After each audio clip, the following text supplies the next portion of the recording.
하나, 둘, 셋, 다섯, 아홉, 열. 자, 오늘 제가 그 불교 문화 중에서 불교 문화를 할 게 참 많은데요. 불교 문화 중에서 지금 불상을 이제 먼저 그 주제로 가져왔습니다. 지금 불교 같은 경우는 불교 역사도 그렇고 뭐 불상도 그렇고 불화, 벽화, 조각 뭐 여러 가지 이제 할 분야가 많은데 혹시 지금 이제 계신 분들 중에서 이제 불교 불상에 대해서 책을 혹시 읽어보신 게 있을까요? 불상이나 불교에 대해서. 네. 읽어보셨을 것 같고, 그러면 홍은표님은 혹시 그 불상에 대해서 좀 아시는 게 있을까요? 아니면 불교에 대해서?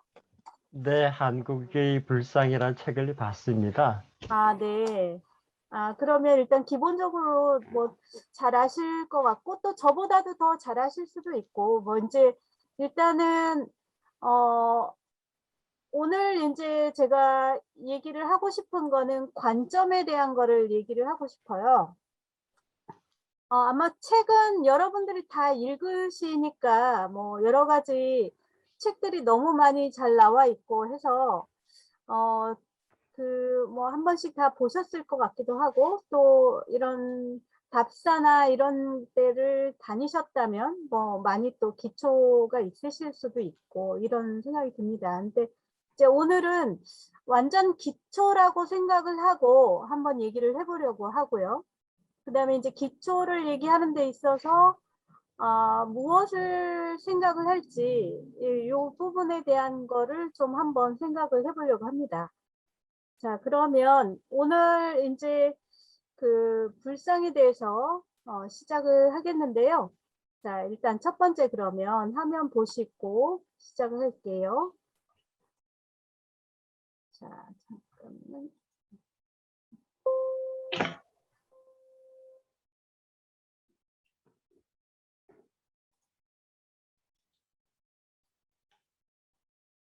자, 오늘 이제 불상에 대해서 하고요. 제가 지금 시리즈로 불교 문화는 시리즈로 이제 기획을 해가지고 한번 같이 한번 보도록 할게요. 자, 오늘은 자, 불상에 대해서 이제 해보도록 하겠습니다. 자, 요거 보시면 국립중앙박물관 아마 다들 가보셨을 것 같은데요. 혹시 요거 그 어디에 있는지 아시나요? 3층인가요? 불교미술관? 지금 불교미술관에 보면은 독방으로 독실에 오롯이 혼자 이렇게 이제 있는 걸 보실 수가 있죠. 지금 오른쪽하고 왼쪽 보시면은 이게 이제 미륵 방가 사유상인데 비슷해 보이는 이제 국보 78호와 83호가 있습니다. 자, 그래서 저희가 이제 불상을 얘기하게 되면 우리나라 불상 중에 정말 하이라이트, 가장 아름답고 가장 멋있고 조형미가 있다라고 하는 국보 78호와 83호를 이야기하게 됩니다. 그런데요. 자, 요거는 혹시 알아보실 수 있으시겠어요? 일본에 있는. 네.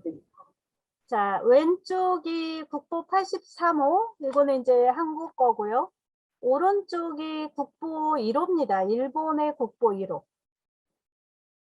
자, 요거 차이가 혹시 뭔지 아실 수 있을까요? 일본 거는 목조. 네. 자, 그리고 한국 거는 금동. 네. 자, 금동이라는 게 다르죠. 지금 보면 이거를 보게 되면요. 이제 일단 첫 번째 저희가 재료에 대해서 얘기를 했어요. 하나는 나무로 만들어졌고 하나는 금동이다라고 얘기를 했어요. 지금 보면 이제 동에다가 요거를 이제 입혔는데 이게 이제 지금 색깔이 지금 약간 변해 있는 거를 볼 수 있죠. 지금 보면 첫 번째로 저희가 본 게 이제 재료예요. 자, 두 번째로 보는 게 저희가 이제 이름에서도 볼 수가 있는데요. 미륵, 단가, 사유상 이렇게 이름을 보면 요게 나눠지는 걸 볼 수 있는데요. 미륵은 불의 부처님의 이름이죠. 미륵불이라는 미륵이고, 단가는 이제 지금 가부좌를 한 상태, 지금 지금 가부좌를 한 상태를 얘기하고요. 사유는 지금 생각하고 있는 그 모습을 가진 상이다 해가지고 이런 모습을 볼 수가 있는데요. 지금 국보 83호는 금동으로 되어 있고, 그러니까 금속 재질로 되어 있고, 나무 재질로 되어 있는데, 한국에서 금동으로 만든 불상들이 많아요. 근데 특히 이 국보 83호와 78호가 더 가치 있다고 생각하는 이유가 혹시 뭘까요? 지금 국보 1호, 일본의 국보 1호는 나무고 모양도 거의 흡사합니다. 지금 손의 모습, 지금 팔꿈치와 그 가부좌한 모습에 닿은 모습, 그리고 이 옷 주름이라든가 요것 지금 굉장히 비슷한 거 보이시죠? 지금 보면 손의 모습, 이 차이가 뭘까요? 뭐가 더 기술적으로 아니면 이게 뭐라고 차이를 얘기할 수 있을까? 자, 요거를 이제 메시지를 던지려고 합니다. 자, 금동에서요. 지금 국보 83호 안에 보면 이제 금동이기 때문에 이게 이제 비어 있어요. 이게 동을 주조하는 것 또는 철을 주조하는 것이 굉장히 하이테크였다는 거죠. 그때 당시에 이 금동을 만들기 위해서는 이 자세하게 보시면 손의 모양이라든가 이런 것들 보이시죠? 이거를 주조를 하는 것이 굉장히 어려운 상황에 이 손의 모습과 손가락까지 지금 살아있는 거예요. 그러니까 이게 나무를 조각했을 때의 표현과 그 다음에 동으로 주조를 했을 때의 표현에서 이렇게 손가락까지 섬세하게 다 살릴 수 있고, 지금 보면 발가락도 보시면요. 나무인 거와 금동인 거와 유사하긴 하지만 지금 보면 발가락이 살짝 구부러져서 지금 곱아 있는 거 보이시죠? 이 굉장히 그 섬세하게 보여 있는 걸 보실 수 있을 거예요. 지금 보면은 이 불상에서 이런 나무와 금속의 차이에서 이게 단지 불상만이 아니고 이 신라시대 때 만들어진 이 불상이 그 당시에 최첨단 하이테크를 썼다는 걸 알 수 있습니다. 그래서 이게 금동이라는 사실과 금동으로 주조됐다는 것이 얼마나 그 고난이의 기술이었는지 이런 거를 볼 수가 있습니다. 그래서 사실 당연히 아름답기는 뭐 일본의 국보 1호나 아니면 한국의 국보 83호나 78호나 아름다움에서는 뭐 크게 정말 뭐 우열을 가르기 어렵다라고 얘기를 할 수 있는데요. 거기서 지금 테크닉적으로 또는 기술적으로 이 문화적으로 앞섰다 아니라고 얘기할 수 있는 부분이 바로 금동 주조 기술이라고 볼 수 있습니다. 그래서 지금 한국에서 나오는 다양한 한국에서 볼 수 있는 불상들이 이렇게 그 청동의 재질과 뭐 나무 재질도 있고요. 링크 카톡방에 좀 하나 올려주실래요? 못 들어오시는 분이 좀 계신 것 같아요. 좀 공유 좀 부탁드릴게요, 다른 분께서. 자, 이렇게 이런 것들을 볼 수 있는데요. 일단 오늘은 이 테크닉이나 이런 거를 떠나서 이 불상에서 주는 메시지, 오늘은 사람 위주로 얘기를 해보려고 합니다. 아마 보통의 책들이 불상 위주로 아마 얘기가 되어 있을 거예요. 그래서 오늘은 사람, 그리고 사람과 사실 건물이 같이 가야 되거든요. 전각이. 지금 보면 저희가 전각 따로, 불상 따로 이렇게 이제 보게 되는데, 오늘은 전각하고 불상하고 같이 보는 시각에서 한번 얘기를 풀어보도록 하겠습니다. 자, 그래서 지금 이제 저희가 지금 앞에서 봤던, 저는 이제 외국분들 모시고 가면 요 사진 2개를 미리 사진을 출력을 해가지고 외국인들한테 설명하기 전에 요거를 먼저 한번 보여주면서 이제 설명을 해주거든요. 그래서 국립중앙박물관을 갔을 때 요거를 아주 세밀히 뜯어볼 수 있게 이런 시간을 좀 마련을 합니다. 그래서 사실 요 전시관 뒤에 들어가면 뒤에 광배가 지금 떨어져 있는 걸 보실 수 있어요. 광배는 없어졌고 그 광배가 붙어 있던 그 고리 같은 쇠가 툭 튀어나온 부분이라든가 이런 것들을 보실 수가 있는데요. 여기서 또 하나 재밌는 거 있어요. 지금 여러분들 지금 앉아 계시는 분들 많을 텐데요. 지금 앉으셔가지고 이 미륵 방가사유상과 똑같이 한번 자세를 한번 취해 보실래요? 다리를 여기 보면 오른쪽 다리가 왼무릎 위에 올라가 있거든요. 이렇게 한번 올려보시고요.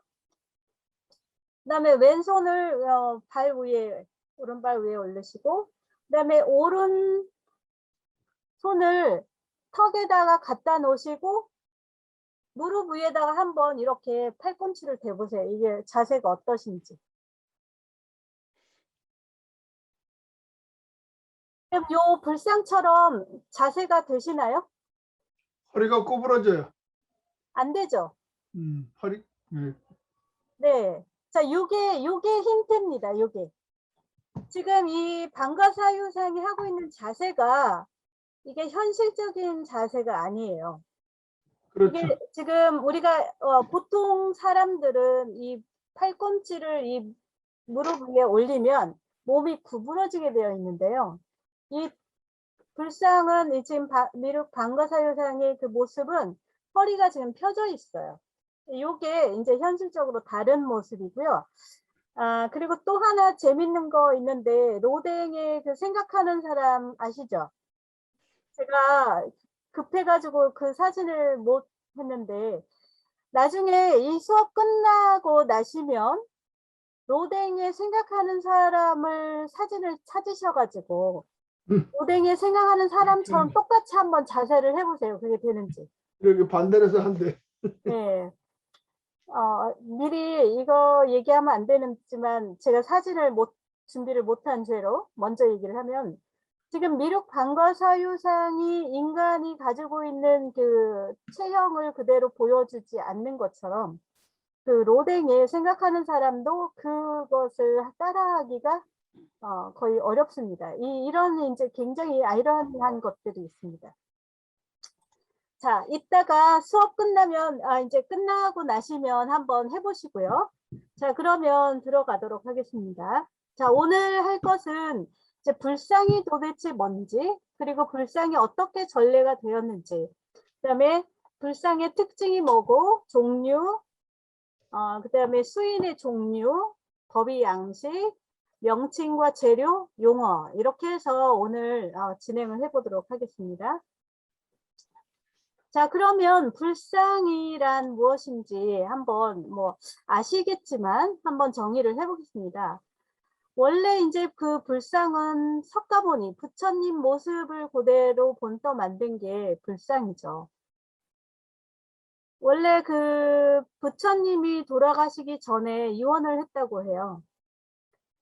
살아생전에, 내 사후에 나의 모습을 본뜬 상을 만들지 말라라고 유언을 하신 그 불경에 나옵니다. 그래서 부처님이 돌아가시고 한 500년 동안은 이렇게 불상이 만들어지지 않았는데요. 불상이 부처님이 돌아가신 후 한참 후에 이제 불상이 만들어집니다. 자, 그래서 그 부처님의 모습을 만든 것을 불상이라고 하는데, 이 부처님이 태어날 때는 예언이 있었어요. 지금 이제 우리가 얘기하는 그 부처님은 이 세상에 온 부처님, 우리가 알고 있는 석가모니는 7번째 이죠. 이전에 벌써 다른 부처님들이 있었던 거죠. 그래서 다시 태어나고 해서 이제 지금 7번째인데, 지금 이 부처님이 오시기 전에 예언이 있었습니다. 그래서 예언에 잠깐만요. 지금 카톡에 연결이 안 되시나 봐요. 잠깐만요.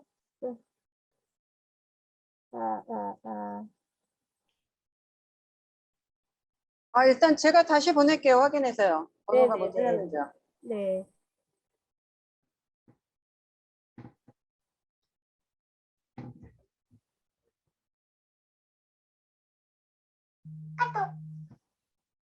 네. 자, 그래서 이 예언에 의하면 이 부처님이 나중에 세상을 깨닫게 만든 이런 분이 될 거라는 예언 때문에 이제 그 예언에 의해서 그 부처님의 그 생활 이제 일생의 얘기를 하게 됩니다. 그래서 일단 자, 그 다음에 이 부분을 넘어가서 이제 그 어떻게 진행되는지를 한번 보겠습니다. 자, 500년 동안은 부처님 사후에 불상이 만들어지지 않았는데 이것을 이제 저희가 얘기하기를 무불상 시대라고 얘기를 합니다. 불상이 없었던 500년 동안의 시기를 얘기를 하는데요. 자, 이 시기 이후에는 어떤 일이 일어나냐? 자, 불상이 만들어지기 시작합니다. 자, 불상이 만들어질 때 지금 위에 지도도 혹시 보이나요? 지금 보면 아이고 잠깐만요. 자, 파키스탄 위쪽으로 보이는 노란색 마크가 되어 있는 곳이 바로 간다라 지역이고요. 자, 아래쪽에 뉴델리 아래쪽에 보이는 곳이 마투라 지역이라고 합니다. 지금 아프가니스탄하고 파키스탄 인근에 있는 요 북쪽 이곳이 이제 간다라고요. 이제 아래쪽이 마투라 지역인데요. 불상이 거의 시기적으로 동시에 간다라와 마투라 지역에서 불상이 나타나기 시작합니다. 자, 이렇게 해서 이 나타난 이것이 바로 1세기 인도의 쿠션 왕조 시대부터 제작이 되었다라고 얘기를 합니다. 자, 이 사진을 한번 보여드릴게요. 자, 여기 사진을 보시게 되면 이 모습이 혹시 그 연상되는 조각이 있으실까요? 보시고. 그리스 사람들. 비너스. 그리스 사람들. 알렉산더. 네. 지금 보면 자, 요게 바로 이제 간다라 지역의 불상을 모아놓은 사진입니다. 자, 간다라 지역이에요. 자, 그러면 옷을 보시면 옷과 불상에서 지금 유사한 걸 보실 수가 있는데요. 머리카락이 지금 상투를 틀고 있는 머리카락의 모습, 그 다음에 이마에 있는 그 백호, 그리고 옷의 그 옷주름.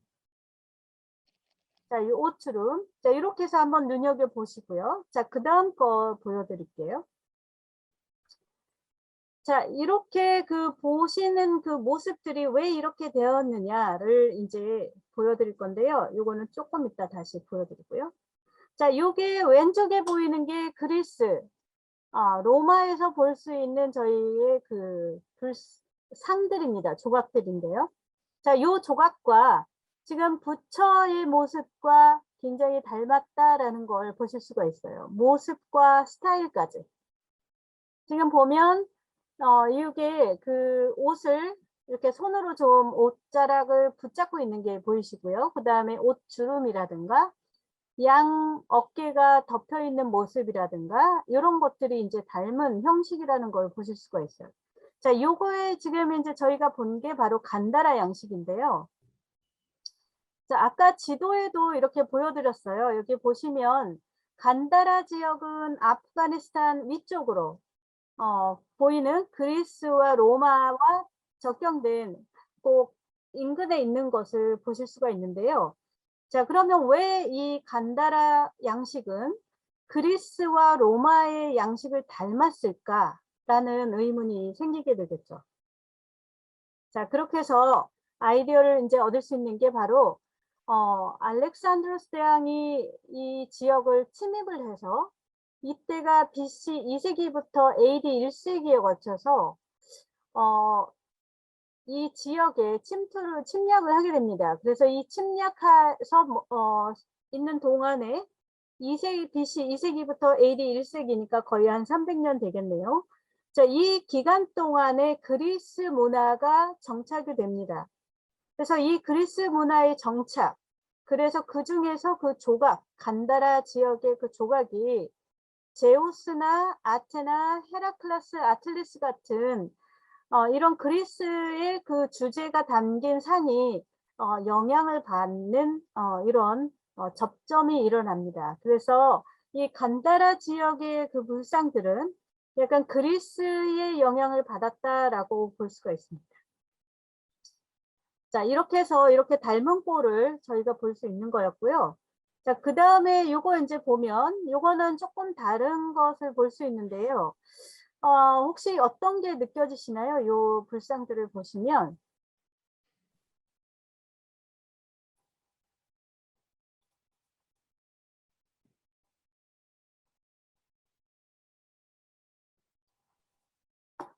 자, 지금 앞에 거 다시 한번 보여드려 볼까요?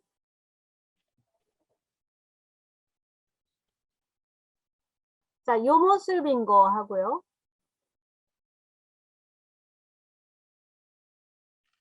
요 모습하고. 일단 그 왼쪽에 있는 거 앉아있는 가부좌한 모습을 한번 보시면 유난히 그 몸이 굉장히 강조되어 있고 육체적으로 이게 아주 건강한 건장한 남자의 모습인 게 아마 보이실 것 같아요. 배꼽도 있고 그다음에 유두도 아주 그 너무 사실적으로 그려져 있는 모습들을 보실 수가 있고요. 그다음에 이제 머리가 올려진 상투의 모습이 보이시나요? 상투. 자, 앞에 있는 상투는 머리가 말라 올라졌었죠. 그리고 이게 꼬불꼬불 이렇게 달팽이 모습이 아니고 왼쪽에 있는 것처럼 이렇게 말아 올려져 있었는데요. 자, 이 모습이 이제 이렇게 자, 요 모습의 상투와 자, 요 모습의 이제 상투의 그 변형들이 나타나는 걸 보실 수 있는데, 자, 여기에서 보이는 것들이 바로 마투라 양식이라고 합니다. 이 마투라 양식은 지금 보시면 이 옷을 입었으나 입지 않은 듯한 거의 시스루 같은 느낌이 들지 않으세요?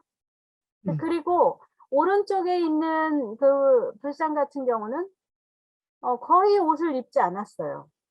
근데 입었는데 지금 소매를 보면 팔에 거친 소매를 보면 소매에 보면 옷자락이 있기는 해요. 아주 벗은 건 또 아니에요. 보면 지금 어깨와 이 지금 전체 상체를 보면 거의 벗은 듯한 모습이 이제 보이죠. 그리고 가운데 있는 거는 지금 보면 옷을 입기는 입었는데 거의 육체가 지금 선이 다 드러나고 있어요. 이게 지금 이제 그 앞에 간다라와 이쪽과의 차이점이 이 건강한 육체, 뭐 이런 모습을 보이는 게 특징이라고 할 수 있습니다. 자, 그래서 이걸 이제 마투라 스타일이라고 양식이라고도 하고 마투라 불상이라고도 하는데요. 자, 그러면 이거를 보시면 이제 사람들이 이렇게 정리를 해놨어요. 지금 간다라 불상과 마투라 불상의 차이가 뭐냐? 첫 번째로 재료가 달라요. 첫 번째 간다라는 편암으로 되어 있고요. 마투라는 사암으로 되어 있어요. 그래서 붉은 사암이라고 하는데 약간 붉은 사암이라고. 그래서 재료가 지금 조금 다르고요. 그 다음에 간다라 불상은 그리스와 로마의 영향을 받았고요. 마투라 불상은 지역에서 자생한 그 양식 그대로입니다. 그리고 간다라 불상은 입체적이고 사실적인데 마투라는 활달하고 생동감이 있고요. 그 다음에 간다라의 불상은 사유에 잠긴 모습이라면 마투라 불상은 깨달음의 희열을 느낀 그 모습을 보이고 있어요. 그리고 간다라 스타일의 옷의 양식을 보면 여기는 옷자락이나 이 표현에 아주 섬세한 표현을 한 게 특징이라면 마투라 불상 같은 경우는 건강한 남자의 그런 그 젊은 그 팽만감 있는 그런 신체를 보여주는 게 특징이라고 할 수 있습니다. 이 지역의 각 날씨는 간다라는 한대성 기후고요. 그 다음에 마투라는 아열대성 기후입니다. 그래서 옷 양식이 아무래도 덥다 보니까 옷을 좀 더 벗고 입는 모습을 볼 수 있고요. 그리고 옷을 입었으나 입지 않은 듯한 이렇게 얇은 옷을 입었다라는 걸 알 수 있습니다. 자, 그리고 간다라 불상은 유럽의 사고 방식을 반영을 했다라고 표현을 하고요. 그다음에 마투라 불상 같은 경우는 석가 전생의 본생담, 그러니까 석가가 태어나기 이전의 석가모니 과거불에 대한 이야기, 거기에 영향을 받았다라고 얘기를 합니다. 그래서 이렇게 간다라 불상과 마투라 불상 두 가지로 초창기에 이 불상이 만들어졌다라는 걸 알 수 있습니다. 자, 근데 이렇게 된 불상이 굽타 시대에 오면서 이게 융합이 됩니다. 그래서 간다라 불상과 마투라 불상이 굽타 시대에 양식이 결합이 되는 걸 알 수 있습니다. 그래서 이렇게 결합된 양식이 바로 이제 해외로 거쳐서 한국까지 넘어 오게 되는 거죠. 자, 이렇게 해서 이제 그 불상이 만들어진 시대에 대해서 한번 알아봤고요. 자, 요거를 보시면, 자, 이제 굽타 시대 때 이제 통일된 이때를 보면 이 인도의 이 땅이 얼마나 강하라고 이 굽타 왕조가 융성했는지를 볼 수가 있습니다. 그래서 이 융성한 이 굽타 왕조 시대에 이 불교가 이제 융성하게 되는 거죠. 자, 이렇게 이제 불상이 정말 아름다운 불상이 이제 굉장히 많이 나오게 됩니다. 그래서 이런 굽타 왕조는 지금 보면 320년부터 550년까지 북인도를 지배했다고 하고요. 그래서 이 굽타 왕조는 지금 보통 찬드라 굽타 1세부터 쿠마라 굽타 1세까지 이렇게 해서 이 인도 북부 지역을 지배했던 이 왕조입니다. 이렇게 해서 이제 굽타 왕조를 통해서 굽타 양식이 이제 나오게 됩니다. 그래서 불상이 굽타 양식이 이제 나오게 되죠. 자, 이렇게 해서 요 지도를 이제 보면요, 이게 이제 불교가 전래된 전파 경로를 이제 보여주고 있는데요. 자, 이렇게 해상과 육로를 통해서 한국까지 오는 경로를 이렇게 볼 수가 있습니다. 그래서 보면 이 붉은색으로 연결돼서 고구려 신라 백제까지 이제 온 것을 볼 수가 있는데요. 자, 이렇게 빨간색을 볼 수 있는 게 이제 대승불교가 전파된 것을 알 수 있습니다. 자, 그래서 지금 파란색은 이제 소승불교라고 하는데, 이제 저희는 소승이라고 하는데, 저희가 소승이라고 하면 불교 신자, 특히 그 남방불교 분들한테는 굉장히 신뢰가 되는 말이라서, 저희가 소승이라는 말은 가능하면 쓰지 않는 게 좋다라고 얘기를 합니다. 자, 이렇게 경로를 이제 보면, 자, 그러면 불상의 경로도 어떻게 되는지 한번 보도록 하겠습니다. 자, 여기 보시면은, 현재 한국의 중국, 인도의 가장 오래된 불상을 보여주는 사진들인데요. 자, 요게 이제 지금 요 작은 3번으로 되어 있는 게 한국에서 가장 오래된 불상입니다. 이게 5세기에 만들어졌는데요. 자, 이렇게 한국과 중국, 인도를 통해서 불교와 또 불교를 통해서 또 불상이 이렇게 만들어진 것을 볼 수 있습니다. 자, 그러면 요 3번에 있는 거는 여러분들이 이제 어디 가서 보실 수 있느냐? 국립중앙박물관에 가시면 보실 수가 있어요. 그러니까 지금 오늘 이제 불상을 가능하면 지금 국립중앙박물관에 있는 사례를 좀 보여드리려고 했어요. 노력을 했는데, 왜 그러냐면 여러분들이 이제 주로 가는 사찰들이 있잖아요, 저희가. 그 사찰들에 있는 불상들을 좀 보여드리려고, 사례로 보여드리려고 많이 했고요. 그 다음에 국립중앙박물관에 있는 불교관, 그러니까 조각실, 불교 조각실에 있는 이 불상들을 좀 보여드리려고 노력을 했는데, 지금 앞에 나와 있던 사진이 한국에 있는 불상 중에 가장 오래된 불상입니다. 그래서 이제 그 사진을 좀 보여드렸고요. 자, 그러면 그 다음 이제 내용을 넘어가도록 할게요.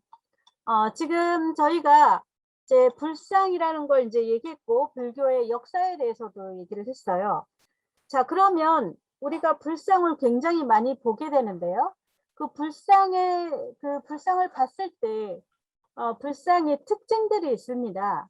아까 그 간다라 스타일과 마투라 스타일에서도 봤을 때 그 머리에 틀어 올린 상투의 모습을 보면서 구분할 수도 있었고요. 그리고 뭐 여러 가지 그 부처님의 그 불상의 얼굴을 보면서 이게 불상이다 아니다 뭐 이런 여러 가지 이제 구분을 할 수가 있었습니다. 자, 이런 특징들이 있습니다. 불상, 그 부처님에 대해서 얘기하는 그 특징들이 있는데요. 자, 부처님의 머리카락은 남색이었고 피부는 금색이었다. 머리카락은 나선형으로 오른쪽으로 돌아 올라갔고 정수리에는 6개가 있다. 미간에는 백호가 있고 이마에 흰 털이 있다. 뭐 불상으로 제작이 되었고 그림으로 표현할 때는 뭐 보석을 끼우기도 하고 털을 그려넣기도 한다. 이런 여러 가지 이런 이제 특징들을 보이고 있습니다. 자, 그리고 목에는 삼도가 있고 큰 귀를 가지고 있고 손바닥에는 바퀴무늬가 있고 손금이 그려져 있고 머리에는 두광이 있고 전신에는 전신광의 광배가 있다. 뭐 이런 여러 가지 특징들이 있는데요. 자, 요것을 다 정리를 해서 놓은 것이 바로 32길상 80종호라는 겁니다. 이 32길상 80종호라는 것은 부처님만 있을까요? 혹시 여기 혹시 계신 분 중에 개신교나 크리스찬이신 분 계실까요?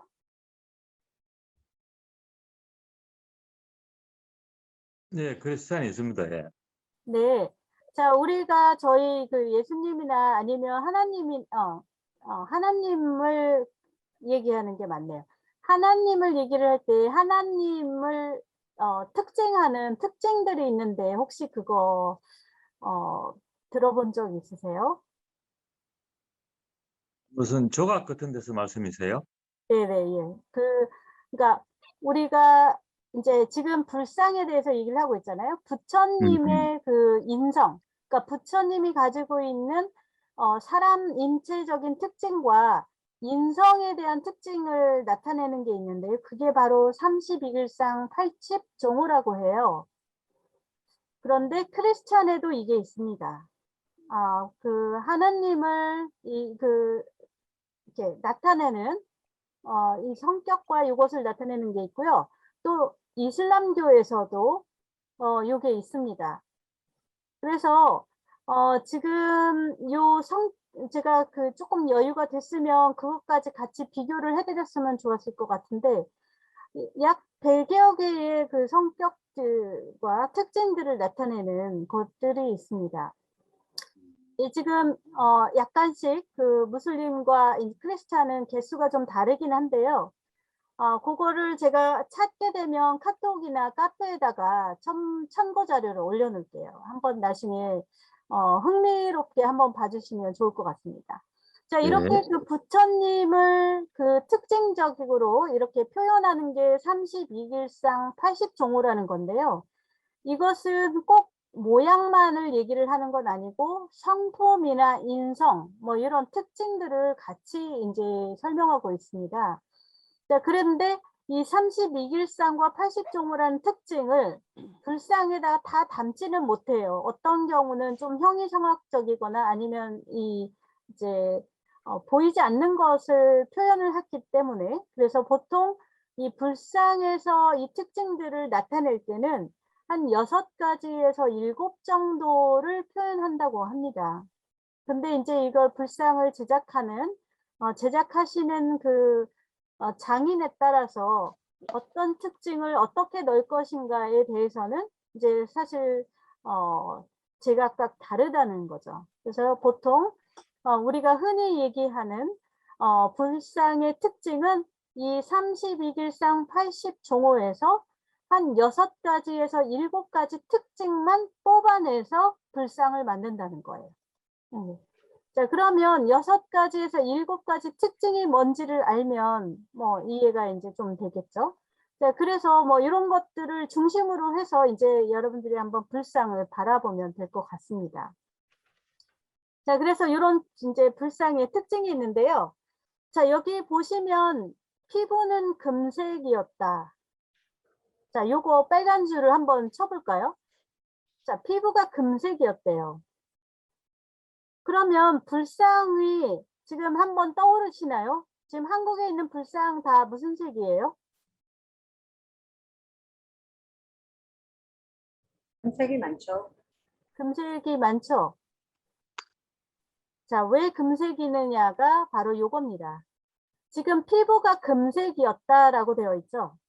이 부처님이 피부가 금색이었기 때문에 불상이 모두 다 금색으로 개금을 하는 겁니다.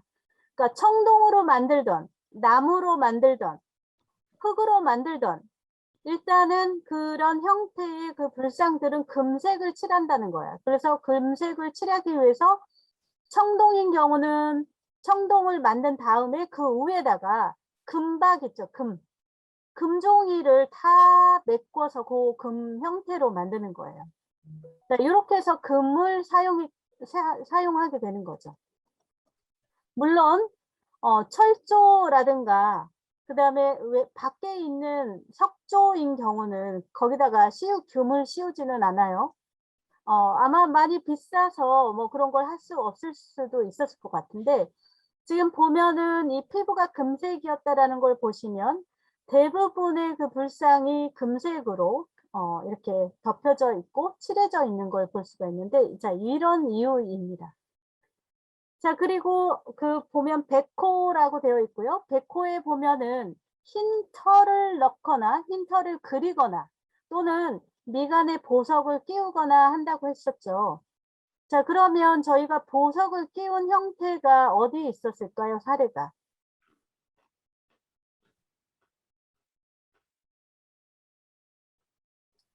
자, 저희가 이제 석굴암을 보면 석굴암에 있는 저희 본전불, 자, 한번 기억을 한번 해보실까요? 보면 그 백호, 눈썹과 눈썹 사이에 있는 그 가운데에 보통은 흰 털이 있어야 되는데 그 본전불 같은 경우는 흰 털 대신에 이렇게 홈이 파져 있죠. 그래서 예전에 거기 뭐 다이아몬드가 있었다 뭐 이런 여러 가지 뭐 또 루머들과 이런 이야기들이 있었습니다. 일본 사람들이 일제시대 때 그것을 이제 보석을 훔쳐갔다라고 얘기를 하는데, 자, 이렇게 보석을 끼워 넣기도 했다는 거죠. 이런 이야기가 있기 때문에 이제 그런 불상에서 그런 형식이나 이런 것들을 차용하는 걸 이제 보실 수가 있습니다. 자, 그리고 보면 목에는 삼도라고 해서 목주름이 있는데요. 목주름이 세 개의 선으로 되어 있습니다. 목에 보면. 혹시 선을 세어본 적이나 아니면 3개 선이 있는 거 보신 적 있을까요? 아마 자세히 안 봤으면 아마 모를 것 같아요. 지금 보면 이 불상에 선이 3개가 그려져 있고요. 이것을 바로 삼도라고 합니다. 이것이 또 의미하는 바가 또 있는데요. 그거는 이제 뒷부분에서 나오면 한번 얘기를 하도록 하겠습니다. 자, 그리고 또 부처님은 아주 큰 귀를 가지고 있고요. 그리고 팔이 얼마나 긴지 팔이 그 무릎까지 내려왔다라는 얘기도 있습니다. 이게 이제 다 30 이상 80종호에 나오는 이야기들입니다. 그래서 부처님은 팔도 길고 귀도 길고 귀도 크고 자, 이런 모습을 볼 수가 있어요. 자, 그리고 어떤 경우는 손바닥에 이렇게 그 손금이나 바퀴무늬, 이제 전륜성왕이라고 얘기를 하는데, 그 바퀴 문양이 손바닥에 그려져 있는 게 볼 수가 있습니다. 자, 그리고 부처님이 앉는 자리, 그 대자, 이렇게 말하자면 의자처럼 이렇게 자대가 있는데 그 자대는 사자나 연화자로 되어 있다라고 이제 얘기를 합니다. 지금 한국에서는 사자자를 보기가 굉장히 어려워요. 한국에 보여지는 그 대자는 거의 다 연화자입니다. 자, 한국에 있는 사자자가 딱 1개가 있는데요.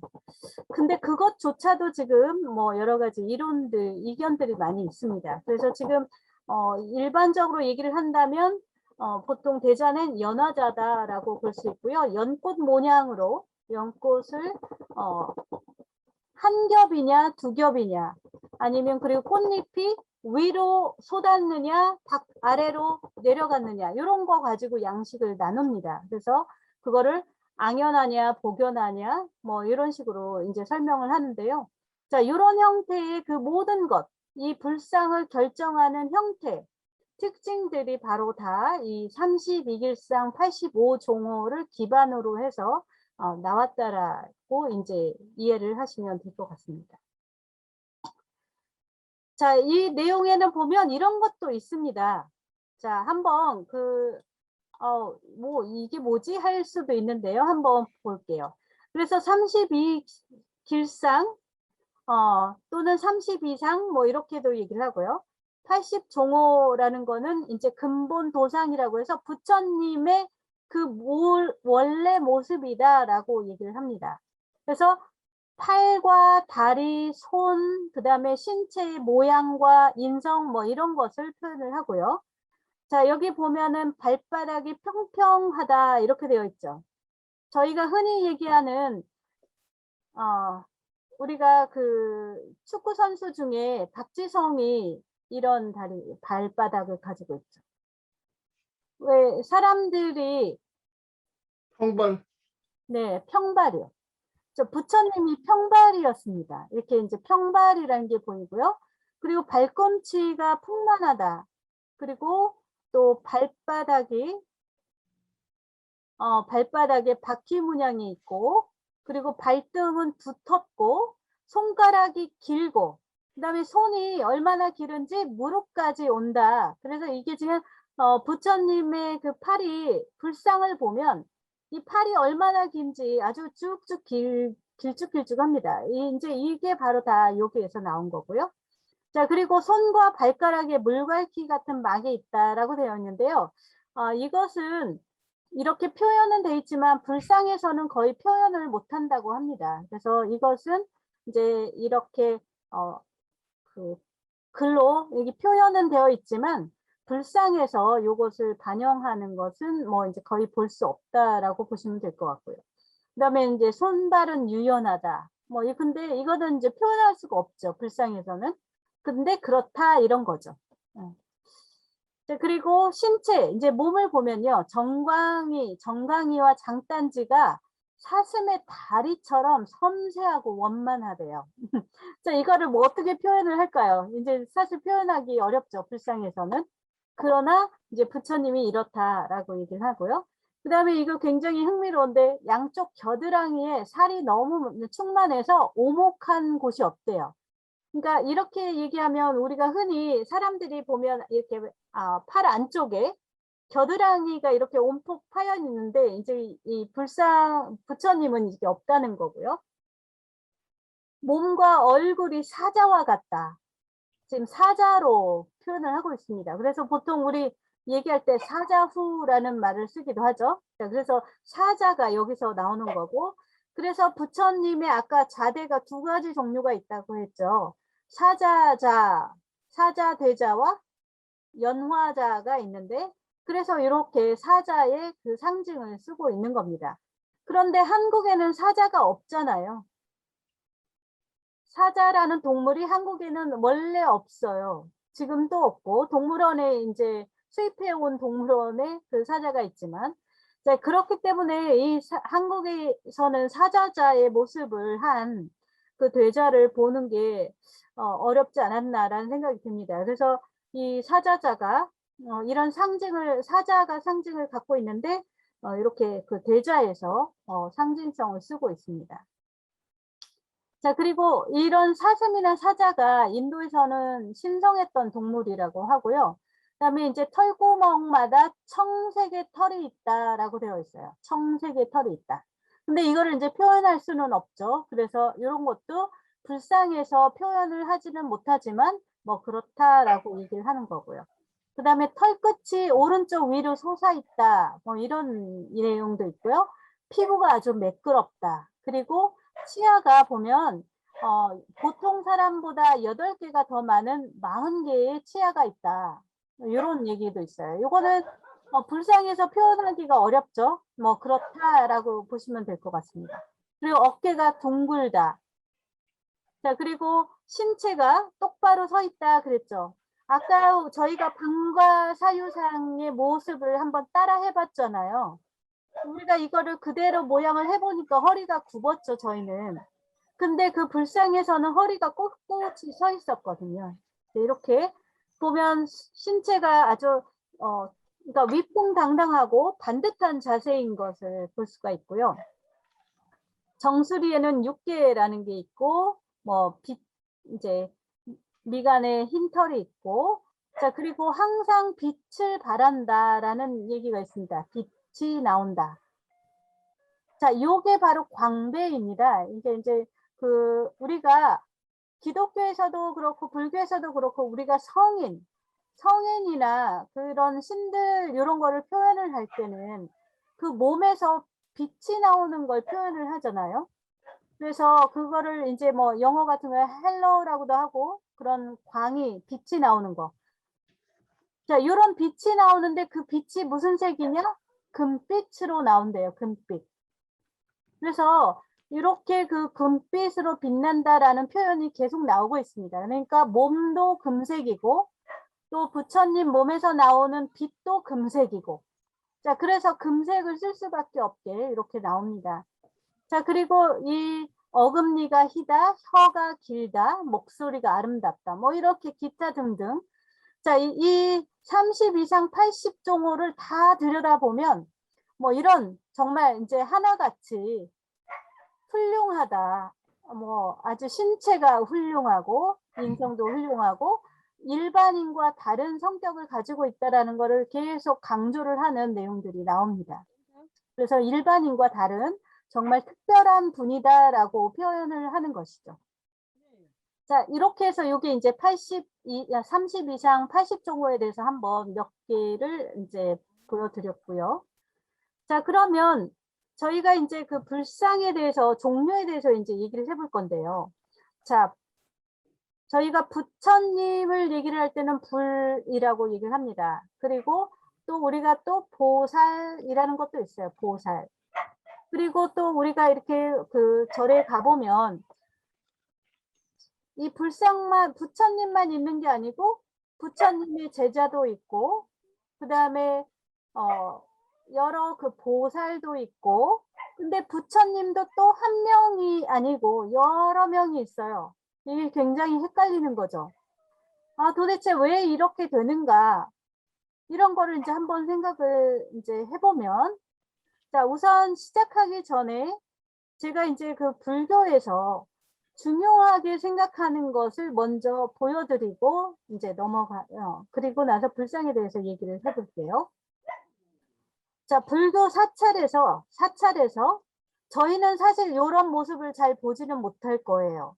왜냐하면 아침 예불하고 저녁 예불을 하게 되는데 저희가 사찰에서 숙박을 하거나 하게 되면 아마 요 모습을 보겠지만 그렇지 않은 경우는 낮에 가서 이런 예불을 드리는 모습을 자세하게 볼 수는 없을 거거든요. 그래서 이 예불을 할 때 무엇을 중요하게 하고 무엇을 하는가를 한번 보고 그 중요한 게 뭔지를 한번 보고 그 다음에 이제 불상에 대해서 얘기를 해볼게요. 자, 아침 저녁으로 예불을 할 때 5분 향례라는 예식을 합니다. 5분 향례. 5가지의 향을 올리는 건데요. 이런 이제 그 향을 올리면서 그리고 칠정례라는 절을 합니다. 그래서 지금 이제 이거를 줄이면 5분 향례와 칠정례라고 볼 수 있습니다. 그래서 오전 아침 예불, 저녁 예불에 5분 향례와 칠정례를 하기 위해서 하는 양식을 통해서 예불을 하게 되는데요. 자, 그래서 향을 5가지, 개향, 정향, 해향, 해탈향, 해탈직연향 이렇게 해서 5가지의 향을 드리고 자, 그 다음에 칠정례는 무엇을 하냐면 자, 첫 번째는 이제 7번의 절을 하는데 누구한테 하느냐? 7번의 절을 하는데 첫 번째는 석가모니 그러니까 부처님한테 절을 하고요. 두 번째에서 네 번째 불법승, 삼복. 우리가 3가지의 보물이라고 얘기하죠. 불교에서 3가지의 보물인 불법승에게 절을 합니다. 그러면 이제 4개가 됐죠. 자, 그 다음에 누구한테 절을 하느냐? 문수보살, 보현보살, 관세음보살, 지장보살. 이렇게 각각의 그 보살에게 절을 합니다. 자, 그리고 10대 제자. 10대 제자 또는 아라한 아니면 500나한 뭐 여러 그 절마다 사찰마다 그 제자의 모습과 숫자가 다른데요. 제자한테 부처님 제자한테 절을 하고요. 자, 그 다음에 마지막으로 누구한테 절을 하느냐? 그 사찰의 그 큰 스님, 그 사찰에서 그 큰 업적을 가진 그 큰 어르신, 그 스님한테 절을 하는 거예요. 그래서 그 큰 스님이나 또는 큰 스님 중에 그 아주 위대한 그 지식을 갖고 있던 분, 선지식을 가지신 이런 분들한테 절을 하는 거예요. 그래서 절을 7번을 절을 합니다. 자, 요게 이분들이 굉장히 중요한 걸 이제 알 수 있죠. 저희가 지금 순서대로 봤어요. 석가모니불부터 불법승, 그리고 문수보살, 보현보살, 관세음보살, 지장보살, 그리고 10대 제자, 부처님의 제자, 그리고 큰 스님들. 자, 이렇게 순서대로 보면 중요한 순서가 이제 나와 있죠. 자, 이것이 바로 이제 불교 사찰에서 볼 수 있는 불상의 중요도라고 보시면 될 것 같아요. 자, 그러면 저희도 이 절하는 순서대로 이걸 따라가 보면 되겠죠. 자, 이렇게 이제 그럼 가보도록 하겠습니다. 자, 요거는 제가 바빠서 한 페이지를 빼먹었네요. 자, 지금 그러면 이제 불교의 중요도에서 얘기를 하는데, 자, 불교의 중요도에서 얘기를 하기 전에 요거를 하나 먼저 짚고 넘어갈게요. 자, 부처님, 그 불교의 세계관에 대해서 얘기를 하는 거예요. 자, 우리가 세계를 얘기를 할 때, 이제 3가지를 구분해요. 자, 사바세계. 사바세계라는 건 지금 현재의 세계예요. 사람들이 살고 있는 현재의 세계, 사바세계. 자, 이 사바세계의 경전은 법화경이에요. 자, 이 법화경을 이야기하는 그 부처님은 석가모니불이에요. 또 석가모니가 모셔져 있는 그 전각은 바로 대웅전이에요. 자, 그러면 이제 여러분들이 기억을 하실 수 있을 거예요.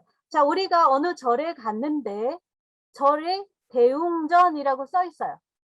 자, 그러면 누가 계실까요? 잠깐만. 자, 석가모니가 계시겠죠. 그러면 그 석가모니를 얘기하는 경전은 법화경인 거예요. 예, 자, 이렇게 이해하시면 되고, 그 법화경은 지금 어떤 걸 얘기하냐? 지금 우리 세상, 현재 살고 있는 세상에 대해서 이야기하고 있는 경전인 거예요. 자, 그 다음에 극락세계. 극락세계는 우리가 이제 죽어서 가는 그 세상이겠죠. 이제 앞으로 갈 거겠죠, 이제.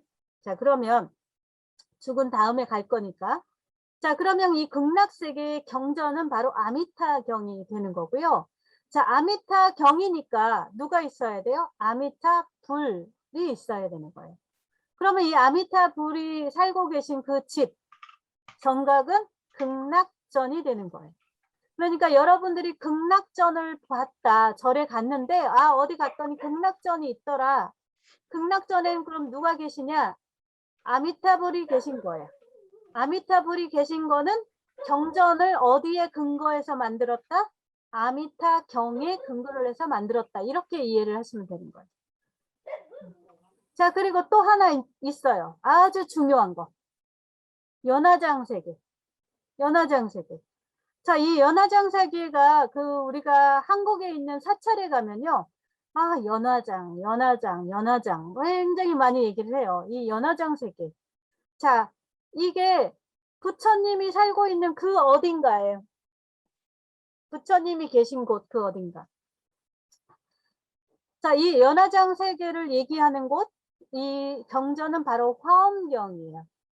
화엄경이고요. 자, 이 화엄경에 나오는 그 부처님의 그 모습은 비로자나불이라고 얘기를 하고요. 자, 우리가 보통 비로전이라는 전각이 있는데, 이제 이 이름이 뒤에서도 나오지만 이 비로전이 비로전으로만 불리지 않고 또 다른 이름으로 많이 불립니다. 무량전, 무량수전 이렇게. 자, 그건 뒤에서 한번 보도록 하고요. 자, 이 비로사나불이 있는 비로전. 자, 요게 바로 화엄경에 근거를 해서 만들었어요. 자, 그러면 상상이 되실까요? 자, 우리는 사실 경전을 본 적은 없어요. 그냥 그래서 저도 본 적이 없고 간단하게 이제 그냥 유추를 하자면 이 경전에 나와 있는 그 부처님의 이야기와 모습, 그 모습을 담은 그 부처님이 바로 이 지금 현재 주불 드린 거고요. 경전에 따라서. 그리고 그 이야기의 경전에 따라서 바로 대웅전과 극락전과 비로전의 구성이 되는 거예요. 그래서 이 대웅전에는 그러면 누가 나와야 되느냐? 이제 그런 이야기가 있으니까 이야기의 주인공이 나와야 되겠죠. 그 다음에 주인공이 있으면 또 누가 있어요? 엑스트라가 있겠죠. 엑스트라.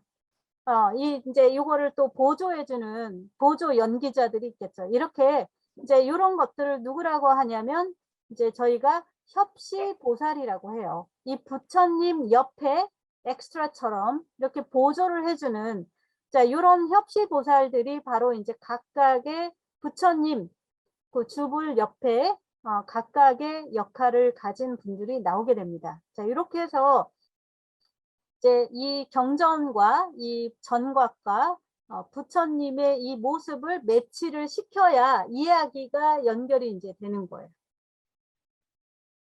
자, 이게 이제 앞에서 얘기했습니다. 자, 이제 이게 부처님의 모습, 부처님의 모습과 종류에 대해서 이제 한번 보도록 하겠습니다.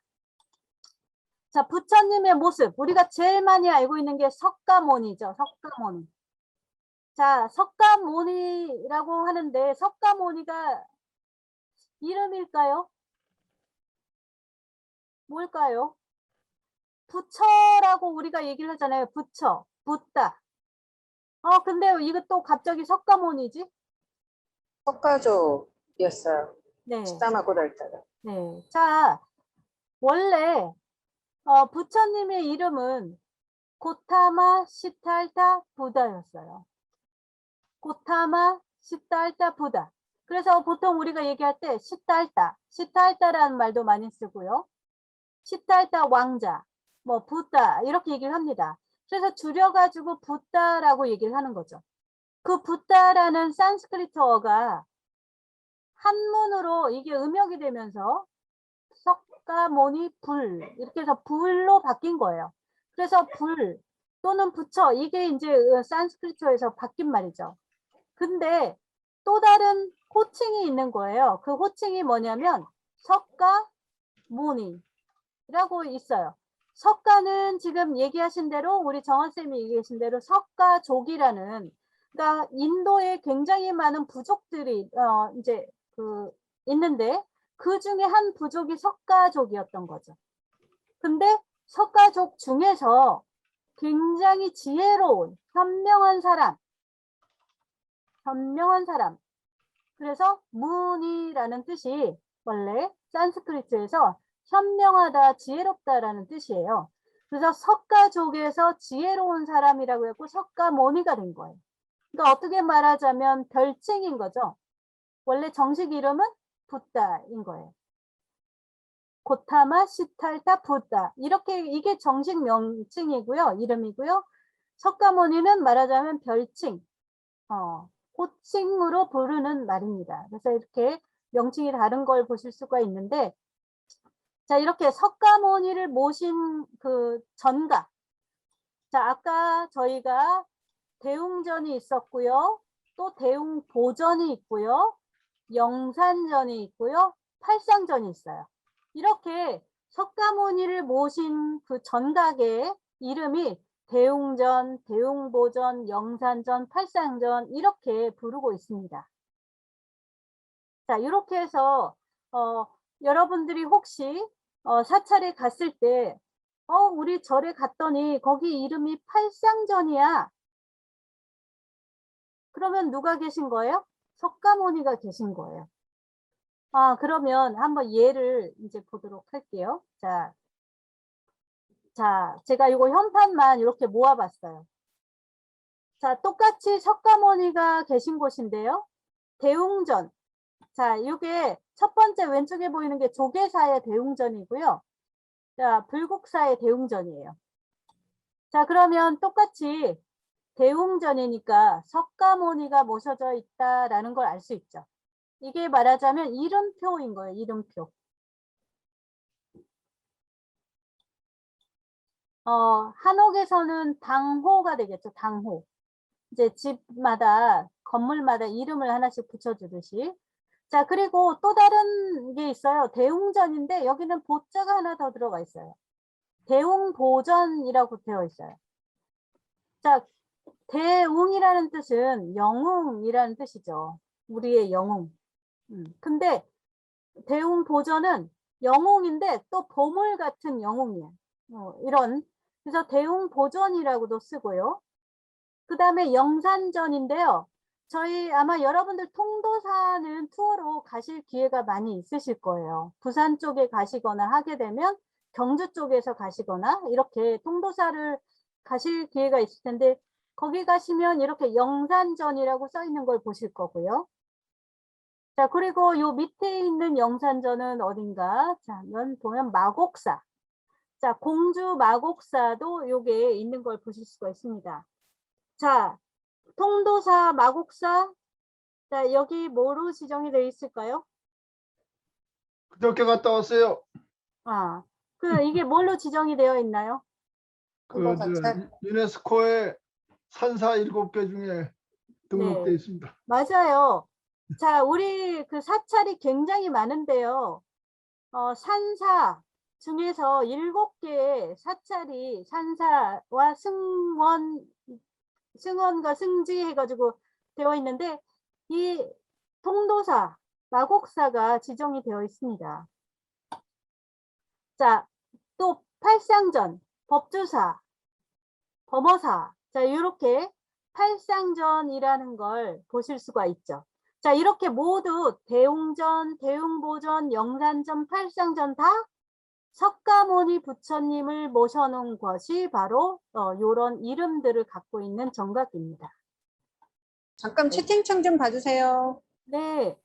안 쉬실 거예요? 잠깐만요. 시간이 좀 9시. 쉬었어요. 아, 그렇군요. 그리고 죄송합니다. 채팅창 좀 읽어주세요. 네네네. 아, 자, 오케이. 자, 일단 지금 10분 정도 쉬었다가, 잠깐만요. 네. 자, 5분 쉬고 제 시간에 끝나요. 네, 그럴게요. 그러면 9시 9시 15분에 시작하겠습니다. 자, 이제 요게 바로 이제 이 사진이에요. 요게 조계사 대웅전 사진입니다. 자, 보면 우리가 일반적으로 이제 석가모니 부처님이 계신 곳에는 보통 협시보살이 있게 됩니다. 그 문수보살하고 보현보살이 이제 보통 있게 되는데요. 자, 조계사하고 자, 요게 바로 봉은사예요. 봉은사도 많이 가시죠? 자, 봉은사 코엑스 바로 길 건너 있는 사찰이에요. 자, 봉은사와 조계사. 자, 요 굉장히 특이합니다. 보통 협시보살이 있어야 되는데 지금 여기 보면 석가불, 아미타불, 약사불이 있어요. 요게 봉은사고요. 자, 요게 조계사예요. 조계사는 지금 보면 아미타불, 석가모니불, 약사불. 지금 보이시죠? 자, 요게 지금 보통 일반 절에 가면, 일반 사찰에 가면 이렇게 부처님 세 분이 삼존이라고 하는데요. 이거를 이제 삼존불이라고 하는데 부처님 세 분을 한 공간에 모셔놓은 경우가 많지 않아요. 근데 조계사에 이렇게 삼존불, 아미타불, 석가모니불, 약사열애불. 자, 왼쪽부터 보시는 거예요.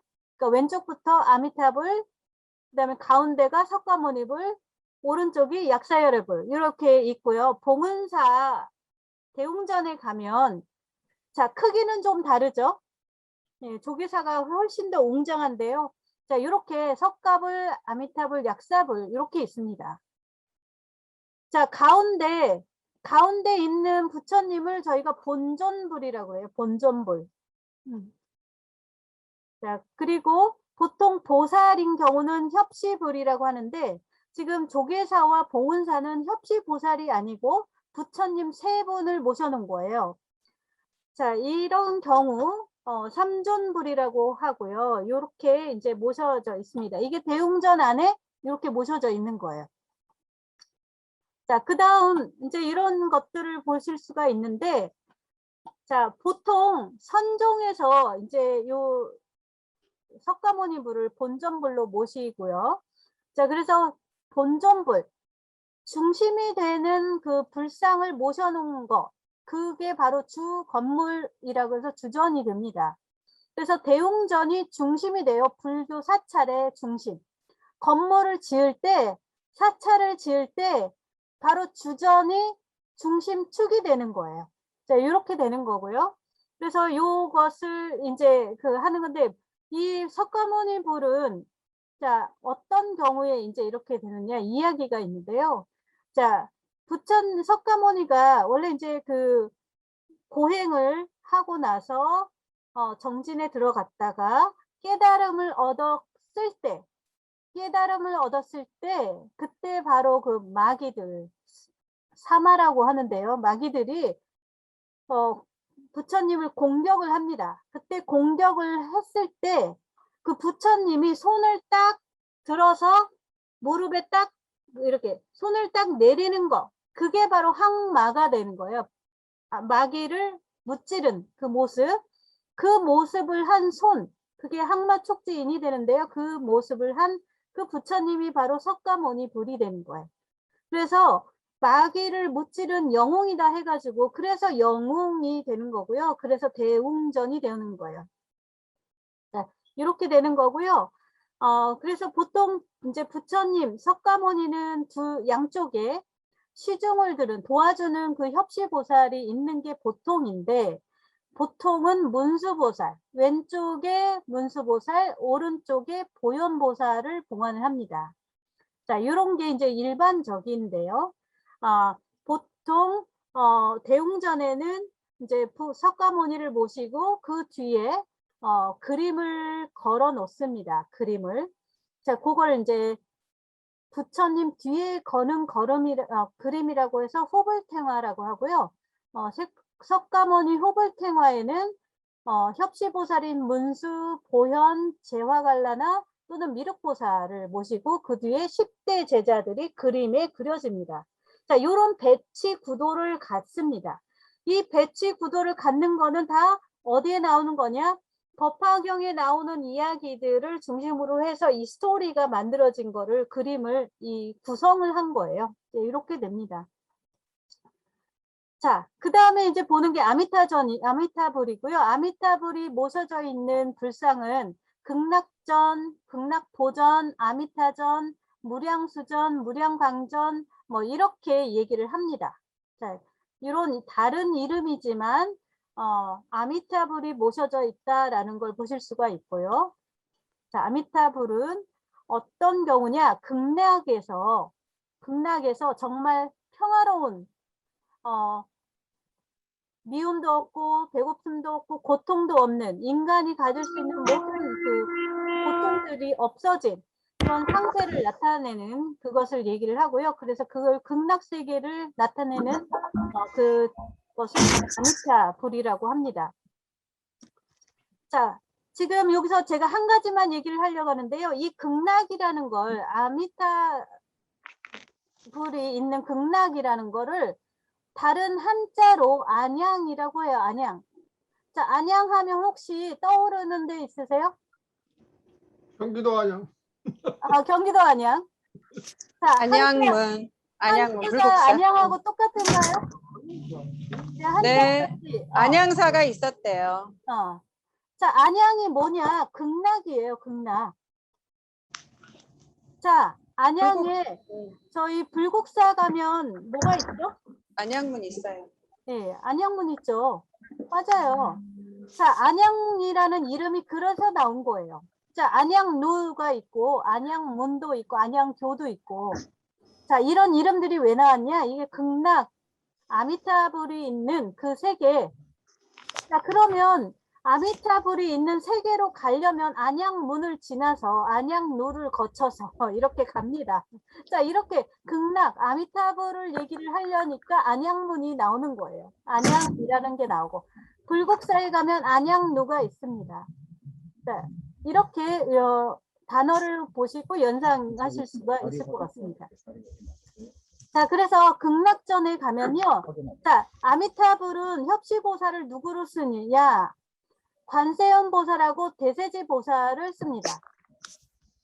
관세음 보살과 대세지 보살이 있는 전각이다. 그러면 가운데 부처님은 누구다? 아미타불이다. 이렇게 이제 지금 공식이에요. 자, 아까 우리 그 석가모니가 있으면 누가 있는다고 했어요? 협시보살이? 그때 그러니까 할인을 따로 안에서는 지금 적용이 안 돼요. 자, 문수보살하고 보현보살이 있다고 했죠.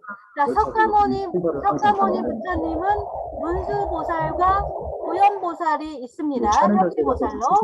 정옥쌤, 네. 지금 오디오가 어느 분께 지금 너무 노이즈가 커요.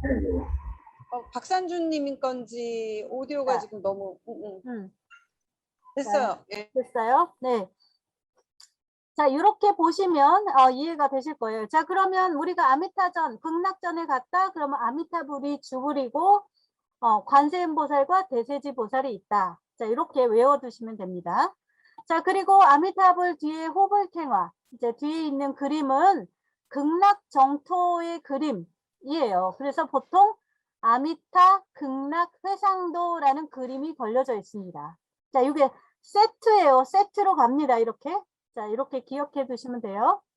자, 그 다음에 비로자나불이 있어요. 비로자나불은 비로자나불이 있는 그 전각은 대적광전, 대광명전, 대적전, 비로전, 화엄전. 자, 이런 명칭들이 있습니다. 자, 이런 명칭이 있는 바로 그 건물의 주인은 누구냐? 비로자나불이 주인입니다. 자, 이렇게 되는 거고요. 자, 그래서 비로자나불은 아까 경전이 뭐라고 했어요? 경전 기억나요? 화엄경. 네, 화엄경이에요. 자, 화엄경에 나오는 비로자나부를 설명하기 위해서 그거를 하기 위해서 만든 거예요. 그러니까 비로자나불 그럼 화엄경 이렇게 이제 세트로 나와줘야 돼요. 자, 그래서 이 비로자나불이 있는 경전, 그다음에 전각 이름들 기억해 두시면 되고요. 자, 비로자나불이 있는 부처님의 손가락 여기 한번 보세요. 손. 자, 손 자세히 보세요. 자, 요거 뒤에서 이제 나올 겁니다. 자, 요 손 모습을 보시면 돼요. 자, 비로자나불인지 누군지 잘 몰라. 손만 보면 알 수 있어요. 자, 요거는 뒤에서 이제 보여드릴게요. 자, 이렇게 하고 있고요. 자, 그 다음에 이제 약사열애가 있습니다. 약사열애는 자, 이런 여러 가지 형태를 띠고 있는데, 자, 보시면 손 모양 보시나요? 손 모양? 자, 우리가 불상을 보고 알 수 없어. 저분이 석가모니인지 비로자나인지 약사열애인지 잘 몰라. 어떻게 아냐? 손의 모습을 보고 알 수 있는 거예요. 자, 아까 석가모니, 그다음에 비로자나, 약사열애, 자, 손의 모습을 보시면 한 손이 무엇인가 이렇게 손바닥을 펼쳐서 들고 있는 걸 보실 수 있죠. 자, 약사열애는 약사전에 모셔져 있고요. 손에 약합을 들고 있습니다. 약. 우리 먹는 그 메디신 있죠? 메디신? 질병 치료할 때 먹는 약. 약을 들고 있어서 약사예요. 그리고 말하자면 닥터 같은 거죠. 그래서 보통 병이 걸렸다 그러면 이 약사열애에 와서 기도를 하셔야 됩니다. 잠깐만요. 누구신가요 또? 잠깐만요. 제가 잠깐 끌게요. 자, 이렇게 약사열애가 있는 곳은 약사전이다 이렇게 보시면 되고요. 자, 약사열애는 원래 약을 짓고 병을 낫게 해주는 이런 부처님입니다. 그 약사전의 특징이 뭐냐? 약사전은 동쪽으로 짓는데요. 동향, 동쪽을 바라보고. 자, 그리고 약사열애는 협시불로 누가 있느냐? 일광보살과 월광보살. 자, 세트로 갑니다. 이렇게 일광보살, 월광보살. 자, 그래서 일광보살은 어떤 일을 하느냐? 보통 약사열애를 도와주는 건데 덕과 광명이 밝다. 그래서 일광. 그 다음에 월광도 이렇게 그 고통을 안락하게 해준다. 중생의 고통을 안락하게 해준다. 이런 것을 바로 월광보살이 한다고 그래요. 자, 근데 일광보살, 월광보살 잘 표시가 안 나요. 표시가 잘 안 나요. 그래서 잘 몰라. 그럴 때 어떻게 하느냐? 약사열애가 가운데 주불로 계시고 양쪽에 협시불이 두 분이 있다. 그러면 일광보살, 월광보살이다. 이렇게 이해를 하시면 되는 거예요. 모양으로 봐서는 잘 표시가 안 날 수 있어요. 그러나 약사열애가 주불이고 양쪽에 두 분의 협시보살이 있다. 그러면 일광과 월광이야. 이렇게 이해하시면 돼요. 자, 이렇게 하고 선정인, 손의 모습은 하나는 선정인이고 하나는 손에 약합을 들고 있어요. 약함, 약그릇을 들고 있는 게 특징입니다. 자, 그 다음에 이제 미륵불이 있는데요. 미륵불은 모셔져 있는 건물이 용화전 미륵전입니다. 용화전 미륵전. 자, 이런 모습들을 하고 있고 대부분 미륵불 같은 경우는 밖에 있는 경우가 많아요. 이렇게 대형으로 제작된 불상들이 많죠. 자, 그래서 보통 저희가 이런 미륵불을 볼 수 있는 데가 어디 있는지 혹시 아실까요? 이 미륵불이. 자, 설악산에 가면 신흥사 아니면 법주사. 법주사.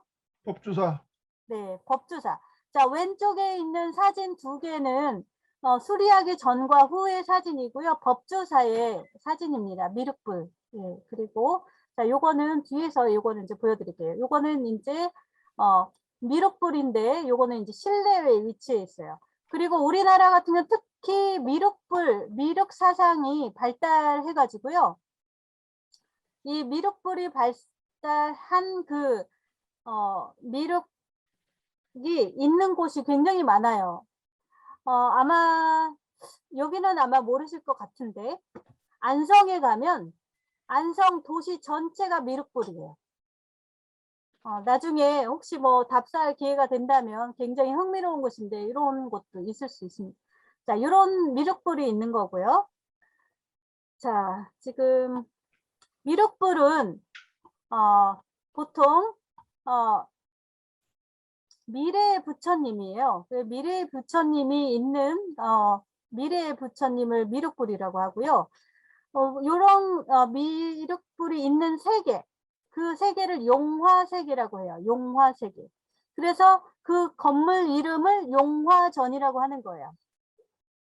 자, 미륵불의 세계를 연화장세계 또는 용화세계. 그래서 이 연화장세계는 화음이고요. 용화전이라고 하고 용화수라는 나무 아래에 있는 거다. 이렇게 표현을 합니다. 그래서 장식, 문양이 나올 때 용화수라는 나무의 장식이나 그림이 나오고요. 그 다음에 그 있는 곳, 그것이 용화세계고요. 그 건물은 용화전이에요. 그래서 미륵불이 있는 곳이다. 그러면 용화전이라고 보시면 돼요. 자, 그리고 이 미륵불은 아직 부처님이 아직 아니에요. 자, 미륵불이긴 하지만, 자, 우리 현재 석가모니가 몇 번째 부처님인지 아세요? 불교 역사에서.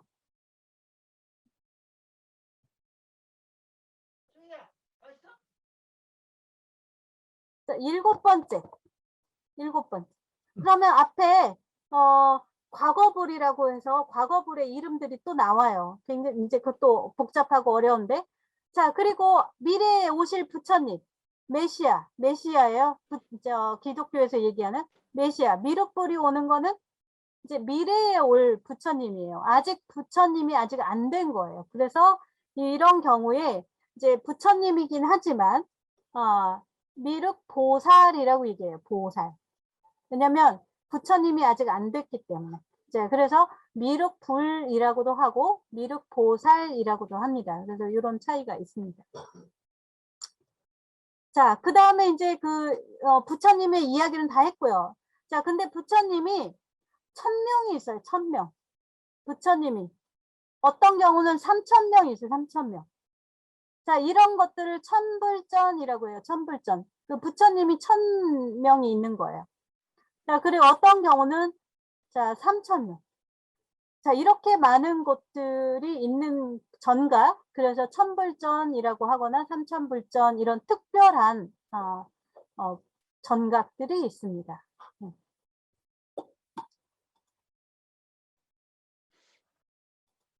자, 그래서 이런 경우에 천불전이라고 하는데요. 천불에는 과거 천불, 현재 천불, 미래 천불. 아까 삼천불인 데가 여기 봉원사 있죠? 봉원사? 봉원사가 어디 있는지 아세요? 저기 강원도. 강원도. 아니야. 자, 연세대 바로 옆에 있습니다. 안산 어디라고 던데? 자, 봉원사. 안산 쪽인가 서대문 쪽 어디라고 하는데? 서대문. 연대비요. 네, 저기 신촌 연대비. 그 연세대 쪽에 있습니다. 우리 저 영산전이라고 들어보셨어요? 영산전? 무형문화재. 영산제. 자, 영산제를 하고 있는 그 사찰. 봉원사입니다. 자, 거기에 그러니까 원래 부처님이 1000명이 있는 건데 여기 3000명이잖아요. 왜 3000명이냐면 과거 1000명, 현재 1000명, 미래 1000명에서 3000명인 거예요. 자, 이렇게 됩니다. 자, 그 다음에 이제 보살이에요. 부처님은 아직 안 됐으나 부처님이 될 예비 후보입니다. 이것을 이제 보살이라고 하고요. 그 다음에 이제 제일 유명한 보살이 문수, 보현, 관세음, 지장 이렇게 됩니다. 자, 아까 문수와 보현은 얘기했죠? 누구의 협시보살이라고요? 석가모니. 네, 석가모니. 자, 그러면 관세음은? 자, 관세음은 누굴까? 지장은 누굴까? 한번 보도록 하겠습니다. 자, 조금 달려야 되겠네요. 자, 이렇게 문수보살을 모신 전각은 문수전이라고 하고요. 이렇게 문수보살만 따로 전각을 만든 곳이 많지 않아요. 근데 이제 지금 봉화에 가면 청량사에 이렇게 문수전, 그러니까 문수보살이 모셔져 있는 모습을 볼 수 있습니다. 자, 그래서 보통 이 문수보살인지 그러면 어떻게 아느냐? 요게 지혜의 보살이고요. 여유주, 칼, 청연화 등을 지물을 가지고 있어요. 손에 무엇을 갖고 있는데 여유주나 칼이나 청연화, 푸른 연꽃을 가지고 있는 보살상이 있다. 그러면 문수보살이다. 이렇게 보시면 돼요. 자, 그리고 보현보살은 부처님의 그 중생을 제도하는 걸 도와주는데요. 덕을 가지고 있는 보살이래요. 지혜롭대요. 자, 이런 그 보살은 뭘 가지고 있느냐? 손에 연꽃을 들고 있대요. 연꽃. 자, 여기 보이시죠? 불상에. 그리고 어떤 경우는 이런 모습이 아니고 코끼리 위에 탄 모습이 나올 때도 있습니다. 이럴 때 보현보살, 코끼리 위에 있다 생각되면 보현보살이라고 보시면 돼요. 자, 요거는 저희가 어디냐? 석굴암을 가면 보실 수 있어요. 석굴암. 근데 우리가 안에 들어갈 수는 없죠. 네. 자, 이제 밖에서 보고 저 같은 경우는 이제 경주 안내를 할 때 이 신라가옥관을 꼭 들렸다 갑니다. 석굴암 가기 전에. 그래서 요걸 보여주고 가는데, 자, 요게 바로 문수보살과 보현보살입니다. 문수보현. 자, 요렇게 이런 모습도 있지만 요런 모습도 있다는 걸 보실 수 있고요. 자, 그 다음에 보이는 게 관세음보살이에요. 자, 관세음보살이 모셔져 있는 불상이 모셔져 있는 곳은 관음전, 원통전, 대비전입니다. 왜 대비전이냐? 자비의 그 상징이거든요. 관세음보살은. 대자 대비. 예, 커다란 자비를 갖고 있다 해서 대비전이라고도 하고요. 관음전 또는 원통전이라고 합니다. 자, 여러분들 혹시 기회가 되면 설악산에 가시겠죠? 투어로. 자, 그러면 낙산사를 가게 됩니다. 낙산사 홍련암. 의상대사? 자, 이런 이야기가 나와야 돼요. 스토리가 쫙. 자, 이 홍련암이 있는 바로 요 불상, 관세음보살상이 있어요. 왜 여기에 관세음보살상이 있죠? 관세음보살이 나타나서 이 바닷속에서 이야기를 이제 막 해야 돼요. 그래서 이 이야기가 다 있거든요. 자, 이건 따로 찾아서 보시고요. 자, 여기 꼭 관세음보살이 있어야만 하는 곳이에요. 그러니까 이 관세음보살이 여기 있는 거고요. 관음전이 있는 거예요. 홍련암에. 자, 이 이야기를 꼭 이해를 하셔야 되고요. 자, 그 다음에 이제 관세음보살은 이렇게 자, 자비를 나타내고요. 여기 보시면 협시보살, 요 세트 또 있습니다. 남순동자와 세상용왕. 이렇게 보통 이제 한다고 하고요. 관음보살은 여러 가지 형태로 그림과 조각들이 있습니다. 11면 보살, 11면 관음. 저희가 경주 불국사에 가면 관음전이 따로 있어요. 아름다운 그림과 그 조각이 있는 걸 보실 수 있거든요. 자, 이런 것들이 있는 곳이 바로 관음전, 관음보살입니다. 자, 그리고 한국인이 사랑하는 지장보살. 자, 지장보살은 이렇게 여러 형태의 모습이 있지만 손에 이런 장을 손에 지물을 들고 있습니다. 이렇게 그 지팡이 같은. 그래서 그 지장보살은 항상 지팡이가 있는 모습을 보거나 아니면 머리가 지금 머리 형태를 보면 머리가 민머리인 걸 보실 수 있어요. 민머리. 자, 그리고 손에 요게 이제 들고 있는데 요 사진은 지금 요게 안 보이는데 손에 지팡이 같이 지장을 들고 있는 걸 볼 수 있습니다. 이럴 때 지장보살인데요. 자, 요때 염라대왕하고 항상 같이 나와요. 지장보살이 있는 게. 자, 그러면 어디 있냐면 명부전. 명부전은 뭐예요? 사람이 죽어가지고 심판을 받으러 가거든요. 그 심판으로 받으러 갈 때 지장보살이 이 사람은 좋은 일 많이 했어 라고 도와주는 역할을 해요. 이때 그 지장보살이 원래는 이제 그 서원을 했다고 그래요. 내가 다 깨달았지만 지금 현세에 있는 모든 사람이 다 깨달을 때까지 그 사람들을 도와주겠다. 그래서 지금 부처님이 될 수 있는데 안 가고 이 세상에서 사람들을 도와주는 역할을 하는 게 지장보살이거든요. 그래서 이 지장보살은 어디에 가면 건물에 있냐면 지장전, 명부전 이런 데 있어요. 그래서 그 사찰에 가게 되면 꼭 죽은 사람을 위한 제를 지내는 공간들 있죠. 그 하얀색 연등이 있는 곳, 그곳에 지장보살이 있는 거예요. 왜냐하면 사람이 죽었을 때 이 사람이 좋은 곳으로 가게 해주기 위해서 도와주는 역할을 하기 때문에. 자, 그리고 이 지장전에 꼭 누가 있느냐? 10명의 염라대왕과 도명론자 무기도각이 있는 10명의 그 왕들이 있습니다. 시왕이라고도 하죠. 어떤 경우는 시왕전도 있어요. 이렇게 그 항상 그 지장보살 옆에 10명의 왕들이 있는 걸, 대왕들이 있는 걸 보실 수가 있는데 그게 바로 이제 지장보살이에요. 자, 요 다음에 이제 볼 수 있는 거는 이제 부처님의 제자입니다. 부처님의 제자 몇 명일까요? 10서부터 500까지.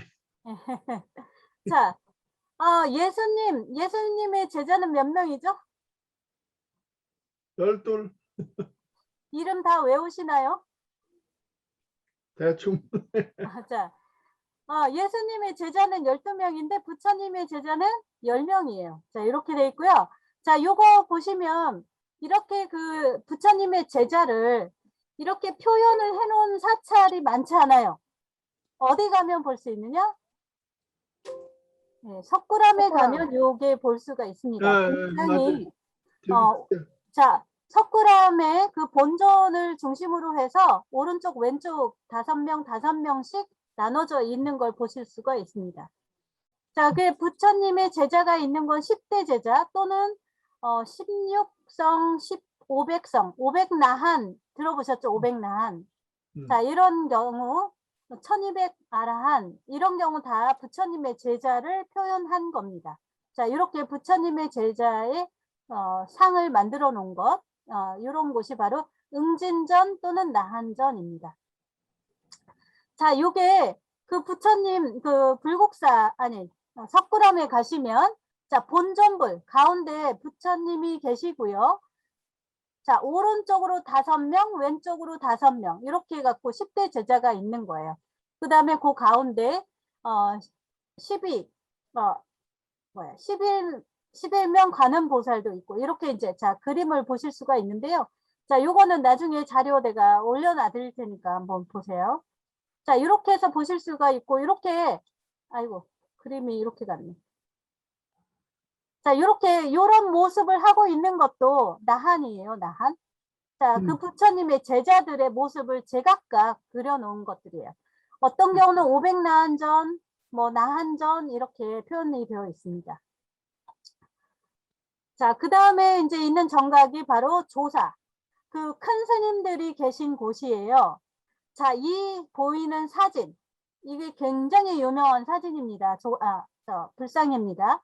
자, 해인사에 있어요. 자, 혹시 여러분들이 해인사에 간다면, 자, 요 조사전 안에 요 불상을 보실 수 있다면 꼭 보시길 바래요. 굉장히 아름답습니다. 아직도 상태가 굉장히 좋고요. 자, 큰 스님들이나 옛 스님들을 모셔놓은 그런 건물을 바로 이렇게 국사전, 조사전이라고 합니다. 조사당이라고 하는 경우도 있고요. 자, 이런 경우에 이렇게 있는데요. 자, 이렇게 요 스님의 그 해인사의 조사전에 있는 요 불상, 요 상은 굉장히 유명한 거예요. 지금 나중에 혹시 보시면 한번 꼭 찾아가 보시길 바래요. 자, 이 외에도 천부 신장상이라는 게 있어요. 제석천과 범천. 이거는 고대 인도 신들인데요. 불교화해 온 신들입니다. 요게 바로 이제 그 석굴암에 가면 보실 수가 있습니다. 자, 그리고 인왕상. 이게 석굴암에 가면 입구에 있는데요. 입구에 있는 인왕상인데, 자, 한국에 이 인왕상이 있는 곳이 거의 드물어요. 많지 않아요. 자, 어디에 있느냐? 석굴암에 하나 있고요. 한 세트. 그 다음에 또 어디 있느냐? 경주에, 골골사? 아이고, 분황사에, 네. 분황사 탑 입구에 있습니다. 예, 그래서 지금 보면, 말하자면 도어맨이에요, 도어맨. 이 인왕은 금강역사라도 부르고요. 입구에, 문 입구에서 지키는 가디언입니다. 이런 인왕상이 있고요. 자, 그리고 이제 여러분들이 흔히 볼 수 있는 사천왕상이 있습니다. 사천왕상. 자, 요거는 지금 석굴암에 있는 사천왕상이고요. 자, 요거 불국사 입구에 있는 사천왕상입니다. 자, 사천왕은 바로 동서남북. 자, 동남서북 이렇게 해서 4개의 방향으로 들어가 있고요. 자, 여기 보시면 동쪽에는 지국천왕, 남쪽은 증장천왕, 서쪽은 광목천왕, 북쪽은 다문천왕 이렇게 돼 있고요. 각 상마다 여의주, 탑, 칼, 비파 이런 것들을 가지고 있어요. 이걸 이제 지물이라고 해요. 손에 들고 있는 어떤 그것들을 지물이라고 하는데, 이 지물들을 들고 있는데 대부분 이렇지만 꼭 이런 건 아니에요. 지물이 조금씩 바뀌는 경우도 있어요. 자, 요거는 지금 불국사의 사천왕에 있는 것이고요. 우리 조계사에 가면 조계사는 어떻게 되어 있는지 혹시 기억나세요? 조계사에 있는 거는 이렇게 노이즈. 불국사에 있는 거는 이렇게 소조, 이게 흙으로 만들었거든요. 이게 보통 흙으로 만들거나 또는 종이로 그러니까 그리거나 뭐 이런 형태인데, 자, 요 보통 이제 흙으로 많이 만들게 됩니다. 그래서 이렇게 소조 형태이고, 조계사인 경우는 이 조계사는 이거를 안 만들고 쇠로 만든 조각을 해서 놓은 게 특징이에요. 자, 이런 것들 보실 수가 있고요. 자, 그 다음에 또 다른 이제 그 상들이 있을 수 있는데 팔부중상이라는 게 있습니다. 자, 요게 이제 그 낮은 신을 얘기하는데요. 8명의 신을 얘기합니다. 천용, 야차, 야수라. 우리 아수라 많이 들어보셨죠? 아수라. 아수라 백작, 아수라판 이런 거 다 여기서 나온 불교 용어입니다. 자, 이렇게 보시면 이제 팔부중상 중에 하나였다는 걸 아실 수가 있고요. 건달바, 긴나라, 가루라, 마후라가 이런 이름들이 있습니다. 자, 요게 그 석굴암에 가시면 보실 수가 있습니다. 자, 이렇게 되고요. 수인을 이제 빨리 이제 진행하도록 할게요. 자, 요거 부처님이 태어나신 날, 석가탄신일. 이날 가면은 무슨 예식을 합니다. 자, 방문한 모든 사람들이 물을 떠서, 바가지에 물을 떠서 아기 예수의 그 세례하듯이, 자, 부처님의 세례식을 해줍니다. 아기 부처님한테 물을 이렇게 끼워주는 관례식이라는 걸 하는데요. 자, 그때 서 있는 부처님의 그 아기 부처의 모습입니다. 요게 이제, 천지인이라는 수인이라고 얘기를 하는데요. 사실 뭐 천지인이라고 명칭은 나중에 사람들이 붙인 명칭이고요. 손을 하나는 하늘로, 하나는 땅을 하고 있습니다. 지금 요게 그 국립중앙박물관에 있는 불상이고요. 국보입니다. 요거는. 국립중앙박물관에 가시면 볼 수 있고, 지금 손이 훼손되어 있는 걸 보실 수가 있어요. 원래는 정상적으로 손을 보실 수가 있어요. 자, 천상천하 유화 독존을 말하는 이 수인입니다. 천지인. 자, 그 다음에 선정인. 자, 아까 그 보여드렸죠? 가장 오래된다는 그 불상인데요. 요게 바로 뚝섬에서 발견된 겁니다. 5세기고요. 자, 이렇게 그 명상에 들어갔을 때 하는 그 손의 모습, 요 선정인이라고 합니다. 자, 그리고 이렇게 그 악마가 그 석가모니가 그 깨달음을 얻었을 때, 자, 공격을 하게 되죠. 그때 공격을 했을 때 손을 내리면서 마귀들을 물리치는데, 그때 손을 이렇게 내린 모습, 그게 바로 항마 촉지인입니다.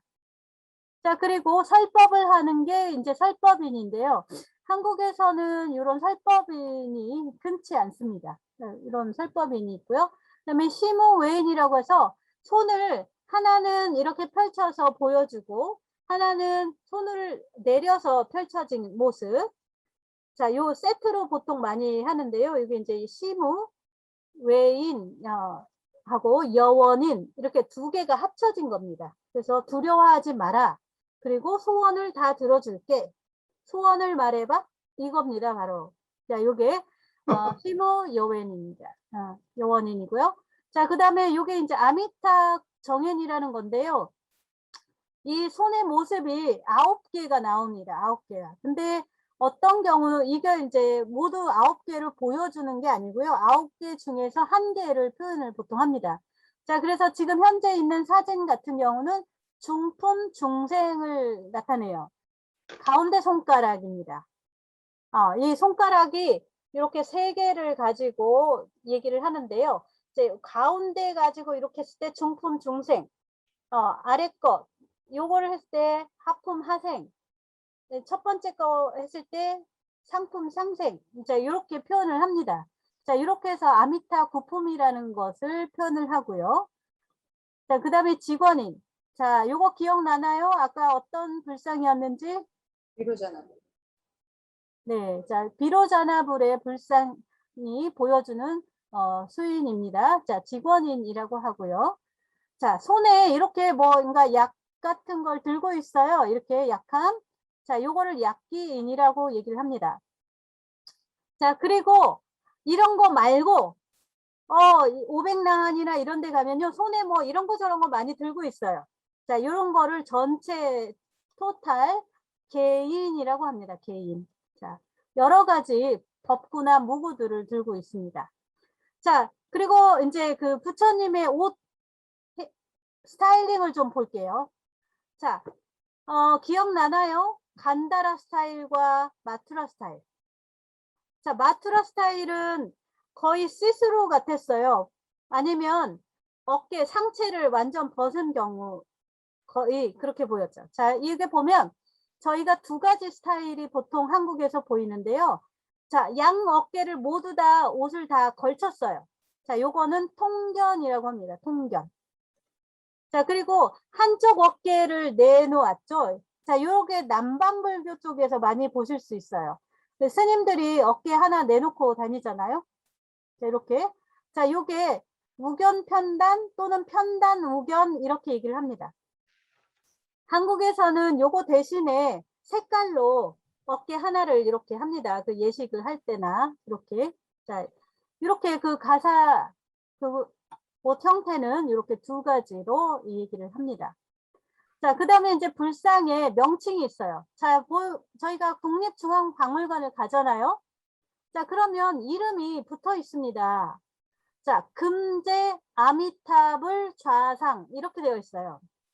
자, 금제가 있고요. 금동이 있어요. 차이가 뭘까요? 금제, 금동.